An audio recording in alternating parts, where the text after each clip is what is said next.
क्षेत्र से भी पानी छोड़ा गया था। आपके केंद्र में आपकी बीजेपी पार्टी है, क्या आप नहीं, वो भी हम माहिती दे रहे हैं जहां से केंद्र सरकार को भी मेरे क्षेत्र का जो भी नुकसान हुआ है वो भी हम बताएंगे, और वहां से भी जो भी 30,000 रुपये उनके ऐसे ही खर्च हो रहे हैं। इसलिए मेरा एकड़ को कम से कम राज्य सरकार 50,000 देगी तो किसान के आंसू पोछे जैसा होता है। मेरा डिमांड है कि कम से कम 50,000। पिछले कुछ दिनों से जो बारिश हमारे विधानसभा क्षेत्र में और सब तरफ हुई है, उसके कारण हमारे विधानसभा क्षेत्र के बहुत सारे गांव के किसानों की खेती, हज़ारों एकड़ खेती पानी में जाने के कारण आज किसान परेशान हैं। मैं लगभग 2-3 दिनों से हमारे पार्टी के मंडल अध्यक्ष और हमारे पूर्व मंडल अध्यक्ष और प्रधान कार्यदर्शी हमारे टीम के साथ में सभी तरफ जहां जहां पर यह प्रवाह आया है जिससे किसान पीड़ित हुए हैं, उस जगह पर भेंट कर रहा हूं। अभी मैं कन्नड़ी में आया हूं। आज सवेरे हमने हिप्पड़ गाँव का दौरा किया और हिप्पड़ गाँव में भी लगभग 80% किसानों का फसल पानी के कारण लॉस हो गया है। उसके बाद में मैं चांबोड़ आया। नदी के किनारे हमने देखा कि कितना यानी किसान का जो फसल डाला था, जो फसल डाला है वो हाथ को आए सो मुंह को नहीं आया। इस टाइप से लाखों की तादाद में किसानों का नुकसान हुआ है। और आज परिस्थिति ऐसी है किसानों की कि अगर उस ज़मीन में से जो क्रॉप अभी पानी से ख़राब हुआ है उसको निकालने के लिए ही एकड़ को कम से कम 10-10 हज़ार रुपये किसानों का खर्च हो रहा है। इन्हें किसान पेरने के लिए खर्च किया है और फसल तो चली गई है, और उसको निकालने के लिए भी हज़ारों रुपए किसानों के लग रहे हैं। अभी मैं कन्नड़ी में आया हूँ।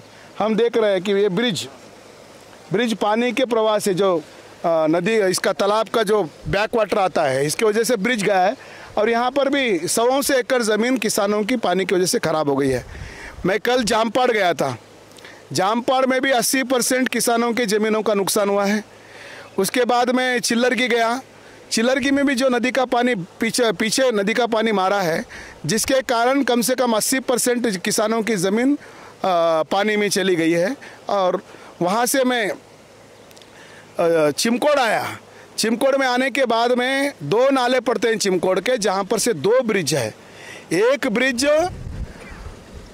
नेमताबाद को जाता है रास्ता, और एक ब्रिज का रास्ता अल्लाहपुर को जाता है, और दोनों टूट गए हैं। और दोनों के आसपास के जितने भी खेत हैं वो पूरा पानी के अंदर चले गए हैं। वहाँ पर भी करीब 80% किसानों का लॉस हुआ है।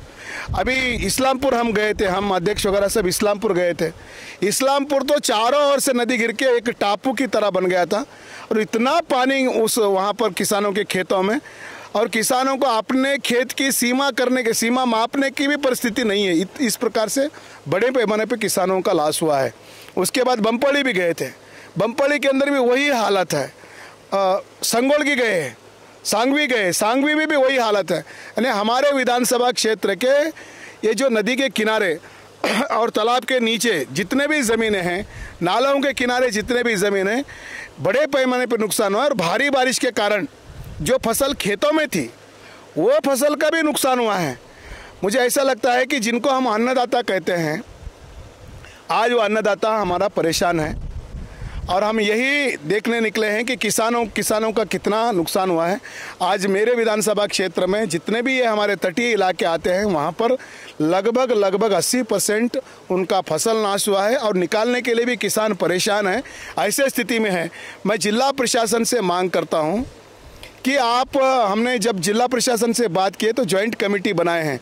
हम यही कहना चाहते हैं कि जितने भी किसानों का नुकसान हुआ है, जितना नुकसान हुआ है पूरा उस रिपोर्ट के अंदर आना चाहिए, क्योंकि बहुत सारे फसल पानी की वजह से भी बहुत सारे किसानों की फसल नुकसान हुई है, उसका भी सर्वे होना चाहिए। और 1 गुंटा भी किसान का अगर नुकसान हुआ है तो सारे किसानों को पूरा उस इंक्वायरी में आना चाहिए, मुआवजे में आना चाहिए।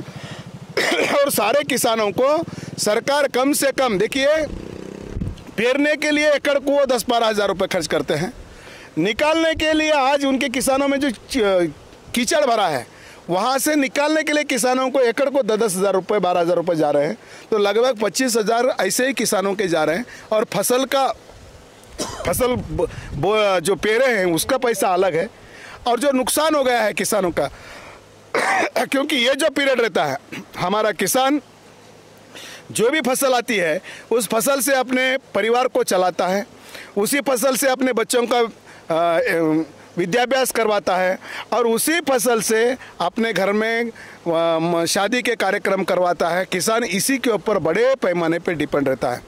आज इतनी बड़ी प्राकृतिक आपदा हमारे किसानों के ऊपर आई है।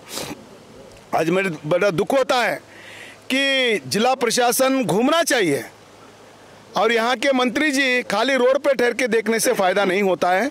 अब वास्तविकता क्या है, कितना नुकसान हुआ है, जब तक आप किसान के खेत में नहीं जाएंगे, उस चिक्कड़ में नहीं जाएंगे, आपको उसका अंदाज़ा नहीं लगेगा।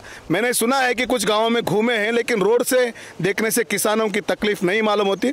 और जिला उस्तुवारी मंत्री को भी मैं कहना चाहता हूँ कि आप मंत्री हैं, आपके लड़के सांसद भी हैं, आप सब इधर ये सारा क्षेत्र में आप घूम करके जो भी किसानों को नुकसान हुआ है, सारे किसानों को मुआवजा मिले, इस दृष्टि से वो काम करना चाहिए। अगर जिला प्रशासन और यहाँ के स्थानीय विधायक और मंत्री और यहाँ के उस्तुवारी मंत्री अगर किसानों को जो भी नुकसान हुआ है उसको मुआवजा दिलाने में, क्योंकि सरकार उनकी है, मुआवजा दिलाने में अगर वो देर करते हैं तो हम पूरे हमारे क्षेत्र के किसानों को लेकर बड़े पैमाने पर आंदोलन करेंगे। ये चेतावनी मैं इस संदर्भ में देना चाहता हूँ।